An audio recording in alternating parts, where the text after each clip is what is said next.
এ কি মহারাজ, এভাবে বিষণ্ণভাবে বসে আছেন কেন? প্রজারা সবাই সুখে আছে তো? হ্যাঁ হ্যাঁ, বেশ বহাল তুমিওতেই আছে। আর না থাকার কি আছে বলো তো? তাহলে চিন্তাটা কি? চিন্তা হলো রাজকোষাগারের হাল বেহাল। মানে এরকম চললে রাজ্য চালানো যে দায় হয়ে যাবে। সে কি সর্বনাশ! এসব আপনি কি বলছেন মহারাজ? ঠিকই বলছি রানী। ব্যবসায় ক্ষতি হয়ে যাবার পরে মহাজনেরা বিপদে পড়ে যে যেমন সাহায্য নিতে এসেছে তাদের তেমনই সাহায্য করেছি। কিন্তু এখন যে আর কেউ ঋণ শোধ করতে চাইছে না। তারা যদি না চায় তাহলে আপনাকেই কিছু করতে হবে। সোজা আঙুলে ঘি না উঠলে আঙুলটাকে টেরা করতে হবে। আহ, কিন্তু আমি মহারাজ হয়ে সেই কাজটা কি করে করি বলো তো রানী? রাজা হিসেবে আমার কর্তব্য প্রজাদের সাহায্য করা, তাদের কাছ থেকে কেড়ে আদায় করা নয়। তাহলে থাকুন আপনি আপনার কর্তব্য নিয়ে। তবে ছোট মুখে একটা বড় কথা আমাকে আজকে বলতেই হবে। ও, বলতে আর কি বাকি রাখছো বলো তো? বলো বলো, যা মনে আছে সব বলে ফেলো। মহাজনেরা যে পথ দেখান সেই পথই সেরা পথ। তাই পারলে ওদের অনুসরণ করুন মহারাজ। বাহ বাহ বাহ, চমৎকার বলেছ তো রানী। তার মানে মহাজনেরা অর্থ সংকটে পড়ে যা করেছে, আমিও যদি তাই করি তাহলে আপাতত ওই বিপদ থেকে উদ্ধার পেতে পারি। না না না, এটা তো আগে ভেবে দেখিনি। যা আগে ভাবেননি তা এবার ভাবুন তাহলে। জয় মহারাজ কৃষ্ণচন্দ্রের জয়। জয় মহারাজ কৃষ্ণচন্দ্রের জয়। এই তো সবাই চলে এসেছো দেখছি। বাহ বাহ বাহ, বেশ বেশ। কিন্তু এসে কি হবে মহারাজ? আপনি বলছেন বেশ, কিন্তু এদিকে তো সবই শেষ। আপনি যা দানছত্র করেছেন তার ঠেলায় তো আমরা চোখে অন্ধকার দেখছি মহারাজ। কি আর করি, অনাবৃষ্টি, চাষের ক্ষতি, এসব করে রাজ্যের যা অবস্থা, তাতে তো প্রজারা মোটেই ভালো নেই। ওদের হাত ফাঁকা, আর তার ফল পড়েছে ব্যবসায়। তাই এবার ব্যবসার হাল ফেরাতে আপনি আপনার হাত ফাঁকা করে বসলেন। ফাঁকা হাত সে না হয় আবার ভরে যাবে, কিন্তু প্রজারা কষ্ট পাচ্ছে সেটা কি মহারাজ দেখতে পারেন? না না না না, আমিও ভেবে ফেলেছি রাজকোষের হাল ফেরাতে আমি নবাবের কাছ থেকে ঋণ নেব। তারপরে মহাজনেরা যেমন আমাকে শোধ করবে, তেমনি আমিও নবাবের ঋণ শোধ করে দেব। এ তো অতি উত্তম ভাবনা মহারাজ। এইভাবে আমরাও এই হাঁসফাঁস অবস্থা থেকে মুক্তি পাবো। হ্যাঁ, কিন্তু নবাব যে মহারাজকে ঋণ দেবেনি সে ব্যাপারে আমরা নিশ্চিত হব কি করে? তাও বটে, নবাব কি আর এমনি এমনি দিয়ে দেবে? সেই ব্যাপারটা আপনি আমার ওপর ছেড়ে দিন মহারাজ। আমি নিজে গিয়ে নবাবকে রাজি করিয়ে ঠিক একটা ব্যবস্থা করব। আর সেই ফাঁকে নিজের আখেরটাও ভালো মতোই গুছিয়ে নেব। আর সেখানেই যা কলকাঠি নাড়ার সেটা ওখানেই টুকুস করে নেড়ে দিয়ে চলে আসবো।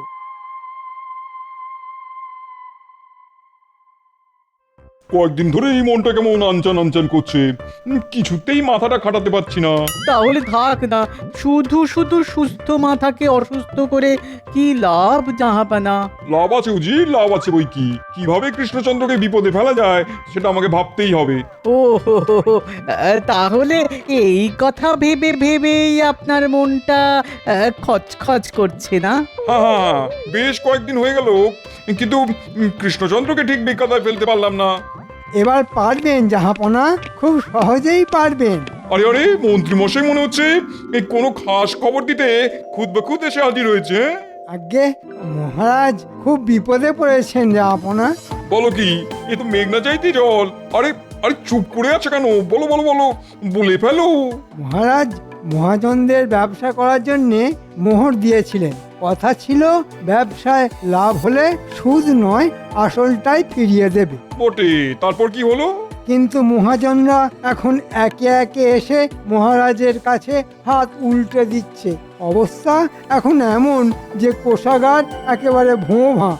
ও, এসব গল্প বলে ভেবেছো এখান থেকে বেশ কিছু মোহর হাতিয়ে নিয়ে চলে যাবে?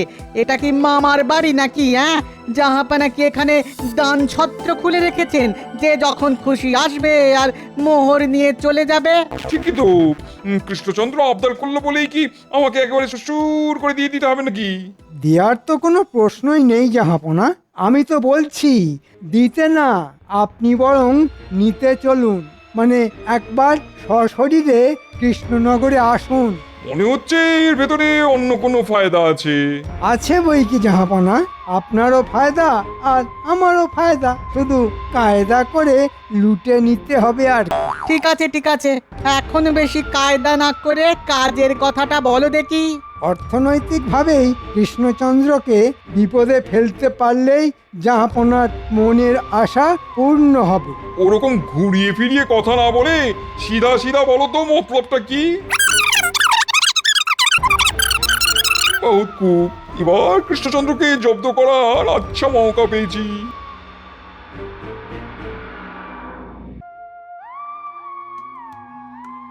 কই, এখনো তো মন্ত্রী কোনো খবর নিয়ে এলো না। হয়েছে ধরুন মহারাজ, শাস্ত্রে বলে সবুরে মেয়া ফলে। তবে মন্ত্রী মশাই যখন নিজেই গেছেন তখন শুধু মেওয়া কেন, আর যে কি কি ফলবে সেটা তো উনি এলেই মালুম পাবেন মহারাজ। হা, মন্ত্রী তো ভালো খবরও আনতে পারে। এমনও তো হতে পারে যে নবাব সত্যি সত্যি সাহায্য করতে রাজি হয়ে গেলেন। আমি বললে নবাব রাজি হবে না মানে? নবাব হবে না, নবাবের ঘাড় হবে। মনে হচ্ছে মন্ত্রী মশাই কোনো সুখবরই এনেছেন। ভাঙা কাঁসর ঢং ঢং করে বাজিয়ে দিলেই কি আর পুজো হয়ে যায় নাকি? আমি তোমার মতো ফাঁকা কলসি নই যে খালি আওয়াজ দিয়ে যাব। এই মরেছে, আসতে না আসতেই যে ওই বাটিতে আর ঘটিতে ঠুংঠাং লেগে গেল। তবে তবে আমরা যে মন্ত্রী মশাইয়ের কাছ থেকে কিছু শুনতে চাই। বলুন বলুন মন্ত্রী মশাই, নবাবের কাছ থেকে কি সুসংবাদ নিয়ে এলেন বলুন। না না, আমি তো আর কিছু বলবো না। এবার যা বলার বলবে ওই গোপাল। গোপাল? গোপাল আবার কি বলবে? গেলেন আপনি আর বলবে গোপাল? এ আবার কেমন কামাল? কেন আবার? এতক্ষণ তো গোপাল খুব ফুট কাটছিল, এবারে গোপালই না হয় ফুট কাটুক আর আমি চুপ করে থাকি।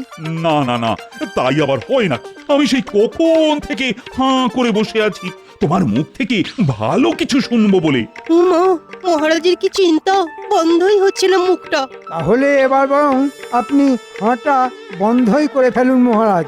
বলছো বলছো মানে চিন্তা করার কোনো কারণ নেই? বলছি, কারণ নবাব রাজি হয়ে গেছেন মহারাজ। ও, বলো কি মন্ত্রী? শুনেও শান্তি। শান্তি না অশান্তি সেটা তো মন্ত্রী মশাই ঝেড়ে কাশলেই বুঝতে পারবেন মহারাজ। হ্যাঁ হ্যাঁ, কাশো কাশো, জেরে কাশো দেখি মন্ত্রী। নবাব কি অর্থ সাহায্য করতে রাজি হয়েছেন? আগে জাহাপনা সাহায্য করবেন তো বটেই, তবে তার আগে তিনি নিজের চোখে এসে দেখবেন আপনার অবস্থাটা ঠিক কি। এই মরেছে। এ নবাবের আবার আসার কি দরকার ছিল? ভেবেছিলেন খাল কেটে জমিতে জল আনবেন, তার বদলে মন্ত্রী মশাই একেবারে জমিতে কুমির ডেকে এনেছেন। নিন, এবার হয় নিজেকে সামলান, নইলে কুমির ডাঙা খেলুন। হ্যাঁ, মুশকিল তো হলো বটে। নবাব এলে তার খাতির যত্নেরও তো একটা ব্যাপার আছে নাকি? কিন্তু এখন যা অবস্থা তাতে সেটাই তো করা মুশকিল। কি আর করবেন মহারাজ, রাজকোষের হাল ফেরানোর জন্যে এটুকু তো করতেই হবে। তবে এমনটা যে হবে সে তো আমি আগেই বলেছিলাম মহারাজ। হ্যাঁ হ্যাঁ, বলেছিলে বটে, তবে এখন আর কি উপায়? উপায় যদি কিছু থাকে তবে তা ওই গোপালই বার করতে পারে। তাহলে এবার তুমি কিছু একটা করো গোপাল। ওহ, কি বিপদেই পড়লাম রে বাবা। বেশ, তবে আমাকে কয়েকটা দিন সময় দিন মহারাজ। আমি যা ঘাঁটার ঘেঁটে দিয়েছি, এবার যতই চেষ্টা করো নবাবের হাত থেকে মহারাজকে আর বাঁচাতে পারবে না। তবে নবাবের খাতির যত্নের জন্যও তো দুধটা, ঘিটা, মন্ডাটা, মিঠাইটা লাগবে।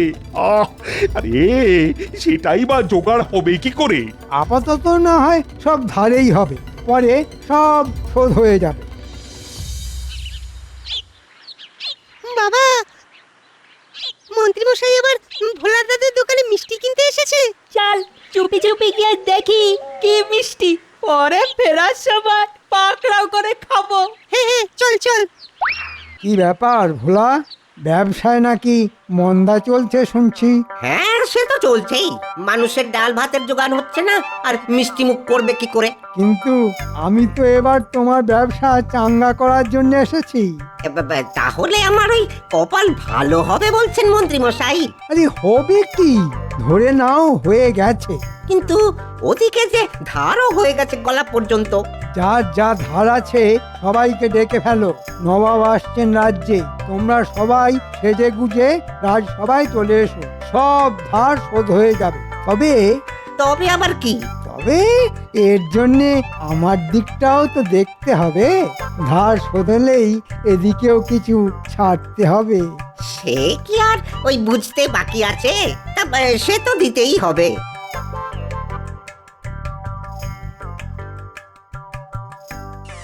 ওরে, এ তো মনে হচ্ছে মন্ত্রীমশাই আবার কিছু বদমাইশি করতে চলেছেন। ব্যাপারটা এক্ষুনি গোপাল দাদুকে জানাতে হবে। না, নবাব আসার আগে ভালো করে তেল চুকচুকে হয়ে যেতে হবে। আর তাছাড়া আর তোমার দ্বারা কি হবে? সবাই নবাবকে তেল তামাক করে নিজের আখের গুছিয়ে নেওয়ার ব্যবস্থা করছে, আর তুমি কি না নিজেই তেল মেখে বসে আছো? এটা কিন্তু দিদা একদম ঠিক কথা বলেছে। আমরা নিজের কানে সব শুনে এলাম। সোনা দাদু, মন্ত্রী মশাই সবার কাছ থেকে ধারের জিনিস নিয়ে তাদের সবাইকে রাজসভায় হাজির করার মতলব করেছেন। শুধু তাই নয়, তাদের থেকে আবার নিজের ট্যাঙ্ক ভরারও মতলব করেছেন। ব্যাস ব্যাস, বুঝে গেছি। নবাবকে কৃষ্ণনগরে ডেকে এনে মহারাজের দৈন্য দশা দেখাবেন। তবে এভাবে তো আমি মহারাজের নাক কাটতে দেব না। তাহলে তুমি কি করবে শুনিয়ে? মহারাজের ঋণ নিজেই শোধ করে দেবে নাকি? না না না, তা কেন? তবে কিছু না কিছু একটা উপায় তো বের করতেই হবে। ধার বাকির খেলাটা নবাবকে অন্যরকম ভাবে দেখাতে হবে।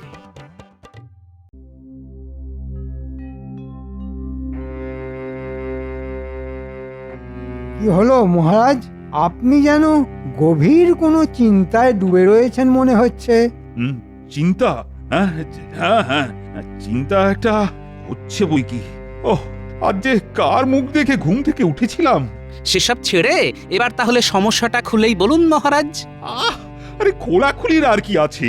নবাব আসছেন কৃষ্ণনগরে, এর থেকে বড় সমস্যা আর কি কিছু হতে পারে? ওহ, আমি থাকতে আপনার এত সাত পাঁচ ভাববার কি আছে মহারাজ? নবাবকে খালি একবার আসতে দিন, তারপর দেখবেন আমি একেবারে এক হাতে সব সামলে দেব। সাবাস মন্ত্রী মশাই, সাবাস। পারুন না পারুন, আওয়াজ দিতে ছাড়বেন। সাধে কি বলে, ফাঁকা কলসির আওয়াজ বেশি। আমি কলসি হলে তুমি কি একটা আস্ত জ্বালা। নিজেদের মধ্যে এরকম চিমটি কাটাকাটি বন্ধ করে চুক্তি করে বসে ভাবো দেখি, নবাব এলে কিভাবে নবাবের মোকাবিলা করবে। আপনি কিচ্ছু ভাববেন না মহারাজ, আমি সব একেবারে গুছিয়ে রেখেছি। দেখেই নবাবের কষ্টে বুক ফেটে যাবে, আর আপনি যা সাহায্য চাইবেন তাই দিয়ে দেবেন। আপনি যে কি সাজিয়ে গুজিয়ে রেখেছেন সে আর আমার জানতে বাকি নেই। তবে আপনি যদি ডালে ডালে যান তাহলে আমিও পাতায় পাতায় যাব। নবাবকে আমিও ঠিক বুঝিয়েই ছাড়বো। হ্যাঁ, আমি আগেও বলেছি, আবারও বলছি, বাঁচালে আপনাকে ওই গোপালই বাঁচাবে। তাই গোপালের ওপরেই ভরসা রাখুন মহারাজ। দেখি কি হয়।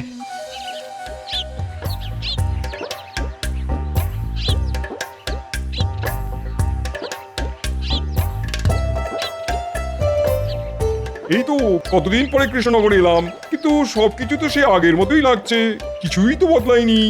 আমরাও তো বদলাইনি জাহাপানা। তার মানে কি বলতে চাইছো কি? না মানে আমরা তো আবার মহারাজকে আচ্ছা করে লাজে গোবরে করবার জন্য এসেছি, কি তাই না জাহাপানা? আস্তে উজির আস্তে, এত জোরে জোরে সত্যি কথা বললে যে সবাই শুনে ফেলবে।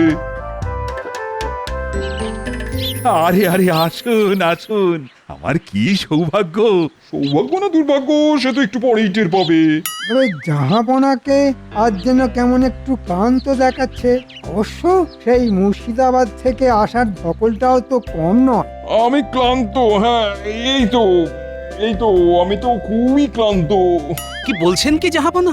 আপনাকে দেখে তো মনে হচ্ছে আপনি যেমন টকবক টকবক করে মুর্শিদাবাদ থেকে কৃষ্ণনগরে এসেছেন, তেমনি টকবক টকবক করে আবার এক্ষুনি এই রাস্তা ধরে এখান থেকে মুর্শিদাবাদে ফিরে যাবেন। ওহ, গোপাল পারেও বটে। নবাবকে আস্তে নাস্তে ঠিক যাবার রাস্তাটা দেখিয়ে দিয়েছে। না না না না, সে গুড়ে বালি। হ্যাঁ, আমি একেবারে ৮ ঘাট বেঁধেই রেখেছি। তাহলে কি করবেন ঠিক করলেন? মানে থাকবেন না যাবেন? আমার তো মনে হচ্ছে জাহাপনা এখনই কোথাও যাবেন না। কি জাহাপনা, যাবেন নাকি? হ্যাঁ হ্যাঁ, যাবো তো নিশ্চয়ই, তবে মুর্শিদাবাদে নয়, আমি যাব কৃষ্ণচন্দ্রের অতিথিশালায়। কি কৃষ্ণচন্দ্র, তোমার আপত্তি নেই তো? আপত্তি? না, না, না, না, মানে আপত্তি কেন? আর থাকলেই বা কি? হ্যাঁ, মন্ত্রী মশাই যখন সব আগে ভাগে ঠিক করেই ফেলেছেন, তখন কোনো আপত্তিই টিকবে না। তবে এখানে থাকতে গেলে আপনাকে যে তার ব্যয় নিজেকেই বহন করতে হবে জাহাপনা। হ্যাঁ, তাহলে নিজের খরচে থাকতে হবে, এমন করুণ অবস্থা কৃষ্ণচন্দ্রের। এই মরেছে। আমাকে উদ্ধার করার বদলে গোপাল যে আমার মান সম্মান ডুবিয়ে দিল দেখছি। দেখাশোনার কিচ্ছু নেই, ফেলবেন কড়ি, মাখবেন তেল, সোজা হিসেবে দেখুন খেল। বেশ, তবে এই নাও 500 মোহর দিলাম। তবে এই মোহরের বিনিময় আমি এখানে গ্যাঁট হয়ে বসে থাকবো, আর কৃষ্ণচন্দ্রের দুর্দশা দেখবো নিজের চোখে। কি আর দেখবেন জাহাপনা, ধার বাকিতে তো গোটা রাজ্যটাই ডুবে রয়েছে। দেখতে চাইলে দেখবেন পাওনাদারেরা সবাই শাড়ি দিয়ে বসে আছে। কি কাণ্ড! মন্ত্রীও তো দেখছি একেবারে হাটে হাঁড়ি ভেঙে দিচ্ছে। ছি ছি ছি ছি ছি ছি, এইভাবে তুমি অর্থ নয় থয় করছো, কিছুই সঞ্চয় করে রাখতে পারোনি। কে আর কি সঞ্চয় করবে জাহাপনা? পৃথিবীতে আমরা খালি হাতে এসেছি, খালি হাতেই ফিরে যেতে হবে। মাঝখানে যতক্ষণ আছি সবই শোধবোধ হয়ে যাবে। না না, এইভাবে ঘুরিয়ে পেঁচিয়ে দিয়ে ব্যাপারটাকে হালকা করলে চলবে না। ঠিকই তো, ঠিকই তো। না না না না না, কৃষ্ণচন্দ্র, তোমার দ্বারা যদি রাজ্য সামলানো না যায়, তবে মন্ত্রী মশাই কি দায়িত্ব বুঝিয়ে দাও। আমার তো কোনো অসুবিধাই নেই, কখন বোঝাবেন মহারাজ? ওহ, দায়িত্ব বুঝে নেবার জন্যে যেন একেবারে অধৈর্য হয়ে পড়েছে। একবার নবাবকে সামলে ফেলি, তারপর ওকে টের পাওয়াচ্ছি। বেশ, তাহলে জাহাপনা এখন বিশ্রাম করুন, পরেই না হয় সকলের অভাব অভিযোগ শুনবেন।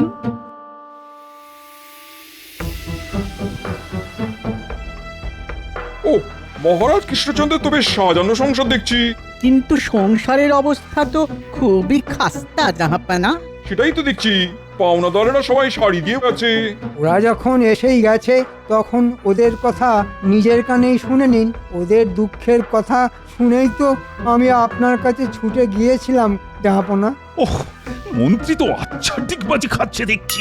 তবে জাহাপনা, আপনি যৎকিঞ্চিত সাহায্য করলেই মহারাজ উদ্ধার পেয়ে যাবেন। আমরা তো আপনার সাহায্যের আশাতেই হাঁ করে বসে আছি। কিন্তু এভাবে নবাবের কাছে ওই হাত পেতে নিলে শেষে যে আমাদের মান সম্মান নিয়েই টানাটানি পড়ছে। গোপাল, তুমি কিছু একটা করো গোপাল, কিছু একটা করো। কারোরই আর কিছু করার নেই, এখন যা করার নবাবই করবেন। আর তারপরে আমি, কি বলেন জাহাপনা? সত্যি কারোর কিচ্ছু করার নেই, কারণ যা করার সবই তো করা হয়ে গেছে। এখানে যারা আছে তাদের কারোরই তো কোনো ধার বাকি নেই, সব শোধ হয়ে গেছে। হ্যাঁ, সে কি রাতারাতি এমনটা হলো কি করে? তাহলে শুনুন জাহাপনা,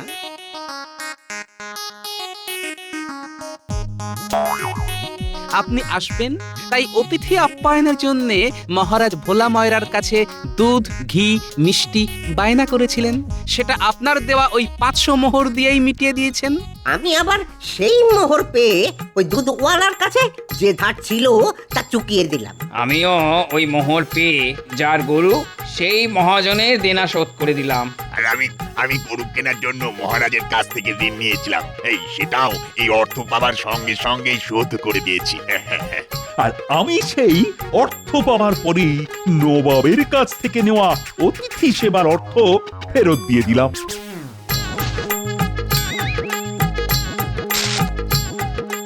কিন্তু অদ্ভুত কাণ্ড ঘটলো, কিন্তু কি করে এমনটা হলো? এ তো জাদু হয়ে গেল।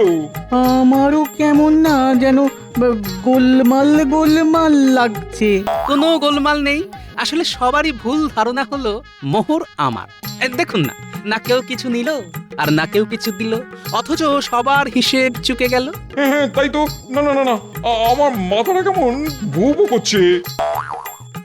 গোপাল এমন ভাবে সব বুঝিয়ে দিল যে নবাবের তো মাথাটাই ঘুরে গেল। তবে আপনার কাছে যে মোহর ফেরত এসেছে তাতে কিছু মোহর কম আছে। কেন কেন কম থাকবে কেন? কারণ মাঝখান থেকে মন্ত্রী মশাই সবার কাছ থেকেই কিছু না কিছু চেয়ে বসেছেন। হ্যাঁ জাহাপানা, মন্ত্রী মশাই আবার বলেছেন আমাদের ধার শোধ হয়ে গেলে ওনাকেও যেন কিছু ওই ভাগ দিই, তাই আর কি। এই মরেছে। হ্যাঁ তাই নাকি? মন্ত্রীর পেটি পেটি এরকম প্যাঁচ? এখন আমি বুঝতে পেরেছি মন্ত্রী কেন আমাকে জামাই আদর করে এখানে ডেকে এনেছে। না না না না, মন্ত্রীকে যা শাস্তি দেওয়া তা আমি দেবো। হ্যাঁ দিন না দিন না, আমার কোনো আপত্তি নেই। মহারাজের বিরুদ্ধে ষড়যন্ত্র করার জন্য মন্ত্রী 6 মাসের বেতন বন্ধ করা হোক। বেশ বেশ তাই হবে। কি মন্ত্রী, তুমি খুশি তো? আমি মরে যাব মহারাজ, এবারের মতো আমাকে ছেড়ে দিন জাহাপনা। ওরে বাবা রে, আমার একই সর্বনাশ হলো রে। ওরে বাবা রে, ও মা রে। তবে তোমাকেও ছাড়ছি না গোপাল, তোমার কপালেও কিছু নাচছে, আর সেটা হলো এই মোহরের থলি। এটাই তোমার বুদ্ধির পুরস্কার।